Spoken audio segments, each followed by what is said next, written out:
Hi, welcome to Teaching Moments. I'm Hillary. So today I'm going to do a review on some books that I use to teach my kids about American government. Now I have an American government book that I use from Abeka for high schoolers, but that would be for junior or senior in high school would be a good time to use that one. But I wanted my elementary and middle school kids to get a foundation of American government before they got into high school. I didn't do that with my first one, and I think it would have been a lot easier if she would have had some introduction to it before she entered into the Abeka book that we used. So I wanted my younger kids to get an idea of what that was about. So I used 3 books to teach them American government. Before I show you the 3 books, I want to let you know the ages of my kids that I taught this to are 9, 11, and 13. So I would say anywhere between like 3rd and 8th grade would be a good age range for the books I'm about to show you.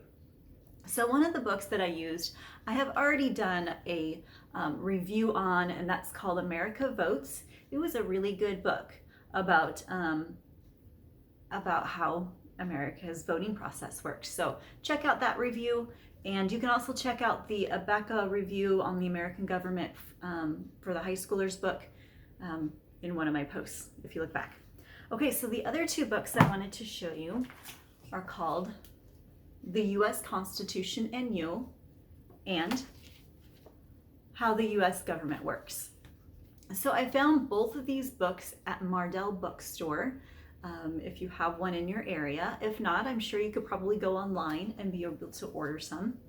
So let's go over first how the U.S. government works. So this one really talks a lot about the 3 branches of government, and it goes into better detail about that. It also talks about the president's job. He has several duties that he has to do. So that one was also covered in the voting book, but sometimes it was nice to have them cross over so that you knew they understood. And then I would ask them more questions and see how much they remembered also. And it also told more about the courts. This one told more about the courts and judges and how that system works. So I thought that was good for that one.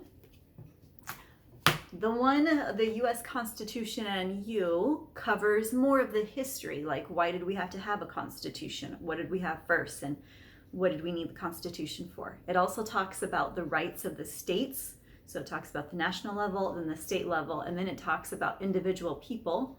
So it also talks about the Bill of Rights and gives a good overview of what that is about, what each one is about. And it also talks about amendments to the Constitution, how we can make changes, and the changes that have been made, what are they about? So that's what those 2 covered. Both of the books covered the 3 branches of government, but again, this one covered it better, more detailed. And both of them have a really great resource guide in the back of the book that shows you different books and different websites. There's the books.